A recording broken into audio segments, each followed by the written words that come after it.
We are back again with our next episode of Swami Chetanananda ji's book, Sri Sarada Devi and Her Divine Play.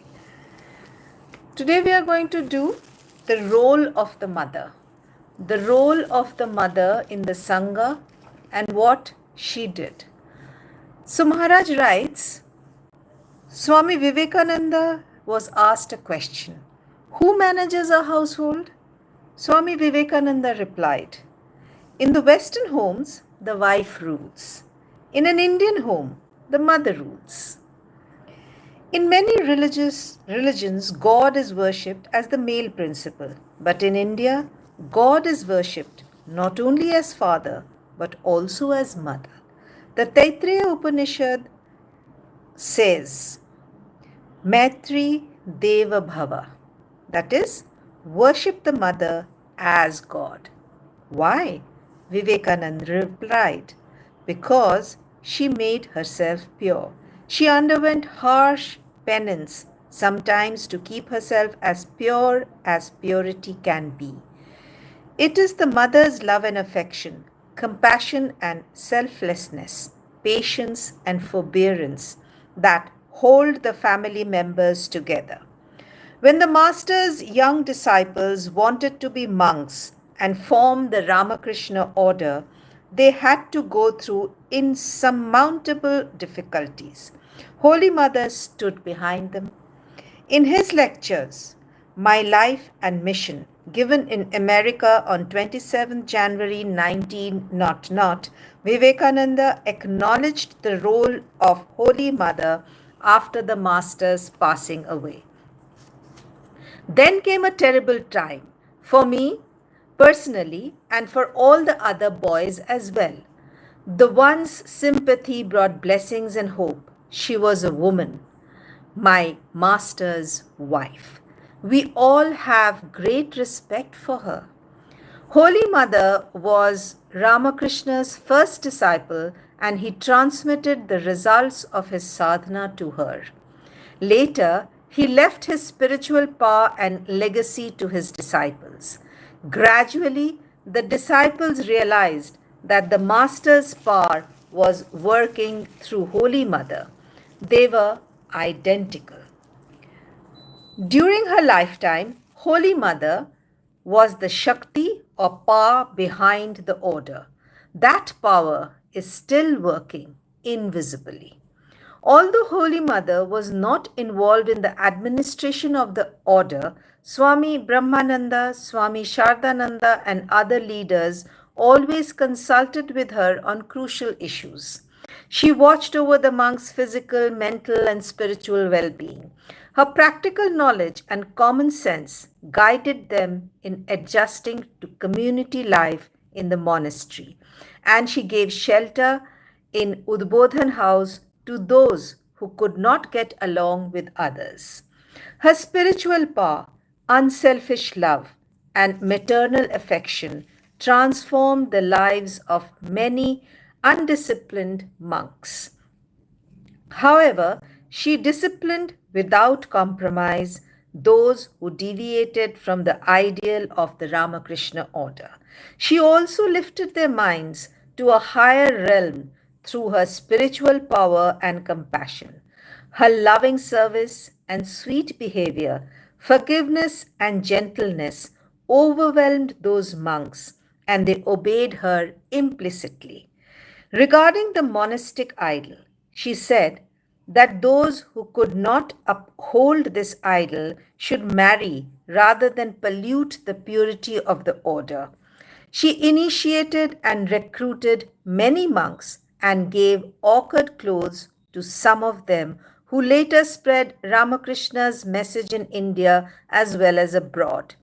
She foresaw that there would be temples and monasteries at Kamarpukur and Jairambati, and she made arrangements for them during her lifetime.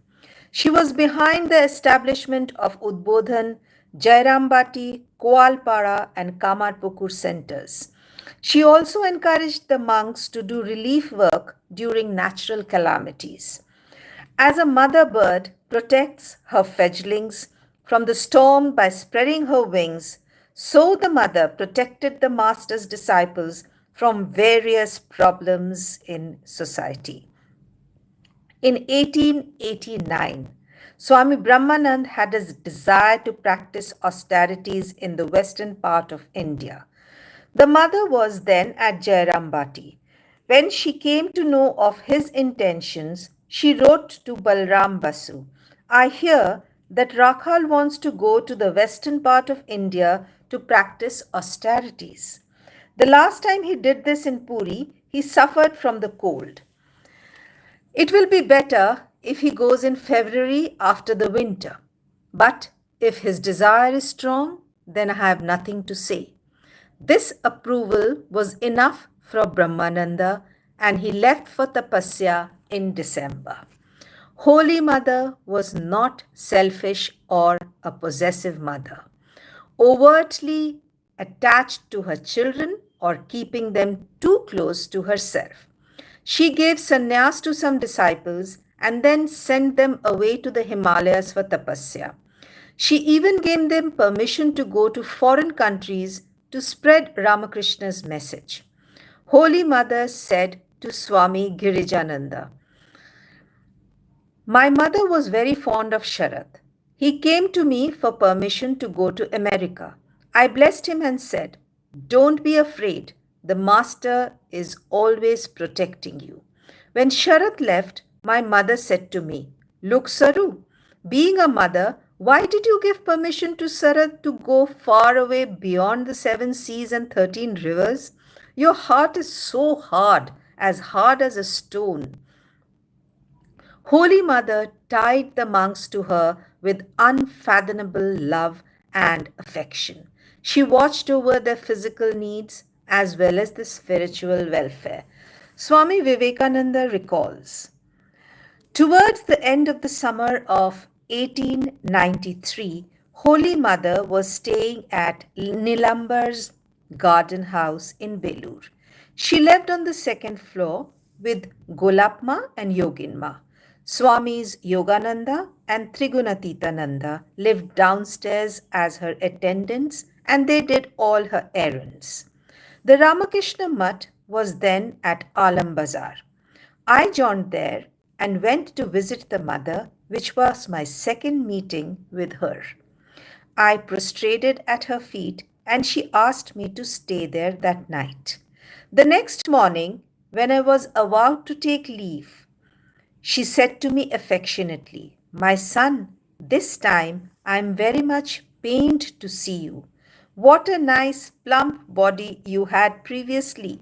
Repeated attacks of malaria fever have now brought your health to such an emaciated condition. Well, you have joined the monastery, but you know those people, there are penniless fakirs. How can they procure the relinquish nutritious food for you? What necessary care for your health is possible there? So I suggest that you go back to your home and stay there till you regain your health with proper diet and medicine.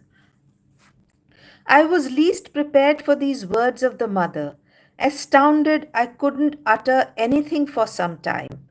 After a while, I said, Mother, you are asking me to go home? What shall I do there? She replied, you spend your time practicing meditation, japa, worship, and studying the scriptures. Coming downstairs, I could not hold back my tears. I went to a secluded corner of the garden and wept bitterly.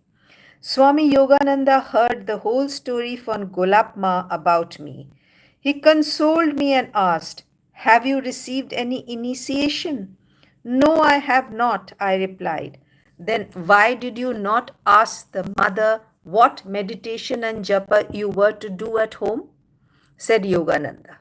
Well, ask her tomorrow after your bath. Those words of the Swami were to me a revelation. I did not know till then that mother gave initiation to anybody. However, as per instructions of Yogananda, I went to the mother the next morning after she had finished her worship and put to her the tutored question. The mother then initiated me formally. The mantra that she gave me for japa and meditation was not in tune with the particular aspect of sadhana I had been following. So I was a little confused and asked her openly, Mother, I have been meditating on God in such a manner, and that is giving me great satisfaction. No, my son, what you have received from me is better for you, was her short reply. How strange! I felt within myself an instantaneous transformation of my outlook on sadhana. I spent the whole day at the mother's place before my evening departure for the Alam Bazar Mutt. It was July, right in the middle of the rains in Bengal. The Ganges was full to the brim. A thick mist had enveloped the atmosphere, and the evening darkness was to follow soon. It was drizzling. Suddenly, I felt a sob deep in my heart. The gloomy weather outside represented my state of mind. With a heavy heart, I went to the mother and said, Mother, I will take leave of you now. Yes, my son, she said, it is time. Well, come here now and then. See that the body gets strong. She then touched my chin by way of motherly blessing. I went out of the house and got on the boat at the ferry ghat close by. The boat, plying northwards, passed in front of the garden house. In that background of twilight, I looked at the mother's room on the terrace. She was standing on the open terrace with her gaze fixed towards the Ganges on the boat. As long as the house was visible from the boat, I saw her in the same position. My heart surged with emotion and tears came in profusion. Later I learnt that Golapma had protested her standing that way in the drizzling rain. But she said with tearful eyes, Oh, I'm thinking how very sad the boy must be feeling. So I am looking at him. Swami Nikhilananda wrote, Holy Mother was a source of unfailing inspiration to the members of the Ramakrishna Mutt and Mission, and showered her blessings upon all who renounced the world, inspired by the Master's teaching.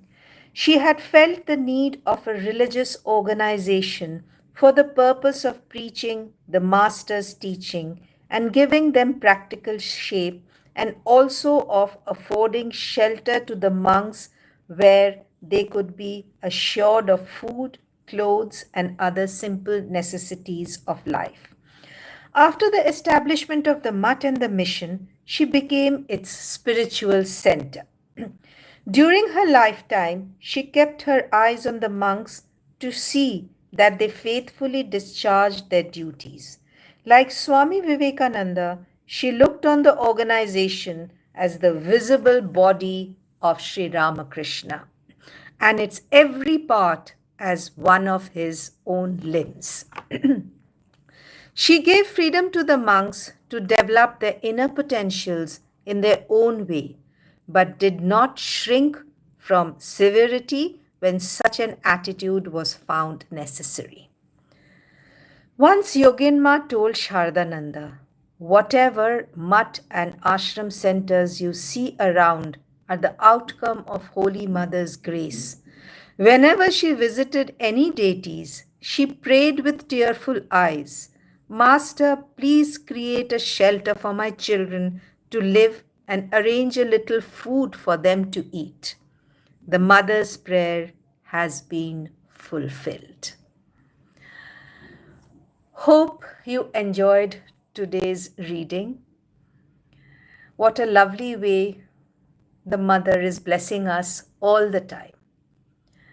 Do stay tuned to Devakshar and do subscribe to our channel. Like and share our videos. And always look forward to the next video. Thank you so much for being with us. Namaskar.